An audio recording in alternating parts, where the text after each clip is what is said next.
अस्सलाम वालेकुम viewers, welcome to my channel Cats and Birds Club. मैं हूं फरश शहजाद और आज का जो हमारा टॉपिक है कैट्स की नेचर के बारे में है कि किटन्स की जो नेचर है उसके बारे में हम डिस्कस करेंगे।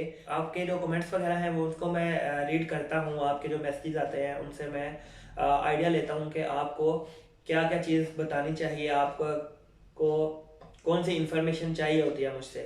तो उनको फिर देख के मैं ये वीडियो के टॉपिक जो है वो अपने चूज़ करता हूँ।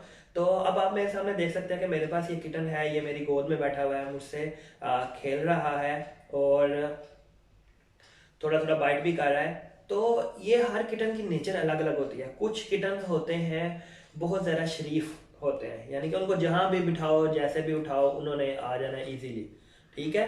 जबकि कुछ किटन जो से होते हैं वो बिल्कुल भी शरीफ नहीं होते, बहुत ज़्यादा शरारती होते हैं, ठीक है। और कुछ किटन जो होते हैं वो शाय नेचर के होते हैं, डरने वाले होते हैं, छुप छुप के रहना पसंद करते हैं।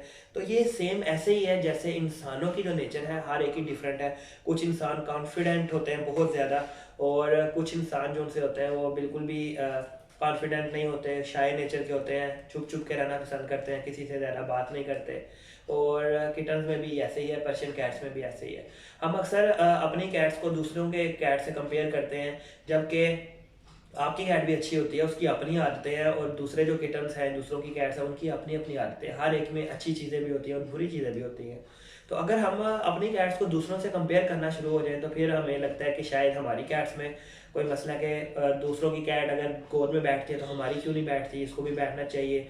दूसरों की कैट अगर रोटी खाना पसंद करती है तो हमारी क्यों नहीं करती। तो आपको ये मैं बता दूं कि जो नेचर होती है ना हर इंसान की डिफरेंट होती है, इसी तरह हर कैट की, हर किटन की नेचर डिफरेंट होती है। इनके बारे में मैं जितनी भी इंफॉर्मेशन आपको दे दूं, जितनी भी इंफॉर्मेशन मैं बना लूं वो कम पड़ेगी, क्योंकि ये चीज़ ही ऐसी है, ये पेट जो स्पेशली कैट है ये चीज़ ही ऐसी है। इनका नेचर जो सी होती है हर एक की डिफरेंट होती है, और बड़ी ये अच्छी अच्छी क्वालिटीज़ वाली और आदतों वाली किटन आती हैं। एक ही कैट के जो अगर 6 बच्चे हैं ना, और 6 की नेचर डिफरेंट होती है। और ये पता होता है कैट ऑनर को, जिसने रखी होती है ना कैट और किटन, ये उसको पता होता है कि किसकी नेचर कैसी है, किसको खेलने वाली चाहिए। अगर आपकी डिमांड है कि आपको बहुत ज़्यादा खेलने वाली लविंग चाहिए तो फिर वो ये मेरे पास किटन है, मुझे पता है ये खेलती है। जबकि दूसरे जो उनसे इसके साथ के हैं वो इतना नहीं खेलते जितना ये खेलते हैं, तो इसकी नेचर बहुत ज़्यादा लविंग और प्लेइंग है।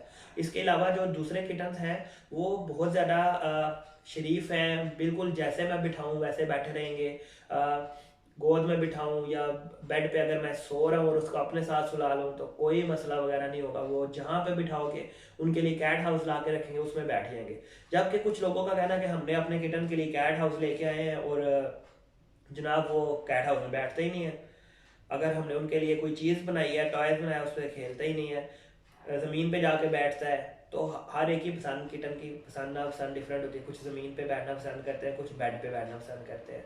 जबकि एक मेरा जो फ्रेंड था उसने कैट रखी हुई थी, वो कहता था मेरी कैट तो बिल्कुल सोफ़ा पे बैठना पसंद करती है, ज़मीन पे पाँव रखना नहीं पसंद करती, बेड्स पे बैठती है, ब्लैंकेट में सोती है। तो अगर मैं उसको कंपेयर करूँ अपनी कैट से तो मेरी कैट तो भागती है सारे ज़मीन पे, कभी इधर कभी उधर, कभी बेड के नीचे और कभी जनाब बेड के ऊपर, कभी नीचे, कभी जूते से खेल रही है। उसकी आदतें डिफरेंट है, तो मैं क्यों उसको कंपेयर करूं दूसरे की कैट के साथ। तो इसी तरह कहते हैं कि आपके लक के ऊपर है कि आपको किस नेचर का किटन मिलता है।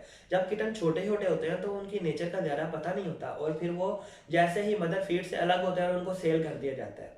और सेल करना पड़ता है, नहीं तो ये इतने ज़्यादा हो जाते हैं आपके पास कि आपको हर एक को संभालना मुश्किल हो जाता है। और हर एक की अपनी अपनी आदतें हैं, अपनी अपनी रिक्वायरमेंट है और केयर है।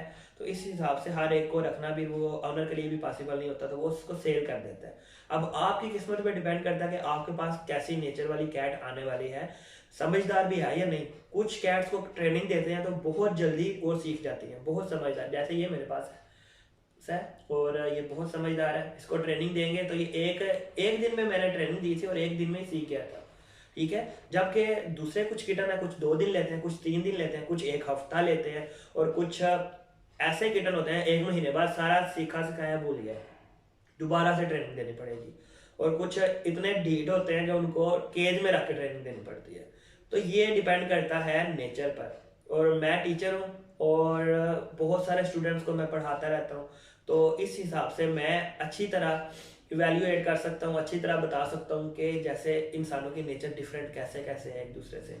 हर स्टूडेंट जो क्लास में बैठा है हर एक की नेचर जो से डिफरेंट है, हर एक को डिफरेंट जो से मैंने डील करना होता है। इसी तरह मैं कैट्स की बात करता हूँ तो हर एक कैट जो है वो डिफरेंट नेचर की है, और हर एक किटन डिफरेंट नेचर का है, और उसको आप डील भी जो कर सकते हैं वो बिल्कुल अलग कर सकते हैं, और आपको अलग ही करना पड़ेगा डील वगैरह, और हर एक की पसंद नापसंद भी अलग है। तो ये कुछ बातें डिस्कस मैंने करनी थी, तो आप बिल्कुल परेशान ना हो कि किसी का किटन ये करता है तो हमारा ऐसे क्यों नहीं करता। हाँ, कुछ टिप्स है ट्रेनिंग की, वो आप उनको सिखा सकते हैं, वो हर कोई किटन सीख सकता है, उसके बारे में भी मैं वीडियो बनाता रहूँगा। अगर आपने मेरा चैनल सब्सक्राइब नहीं किया तो सब्सक्राइब कर लें, ताकि जब वो मैं ट्रेनिंग वाली वीडियो बनाऊँ कि आप क्या क्या सिखा सकते हैं अपने किटन्स को, तो वो फिर आप तक ज़रूर बर वक्त पहुँच जाए और आप उसको फिर देख सकें। तो बेल आइकन को इसलिए ज़रूर क्लिक कर दीजिएगा, और इसके साथ ही मुझे इजाज़त दीजिए। अल्लाह हाफिज़।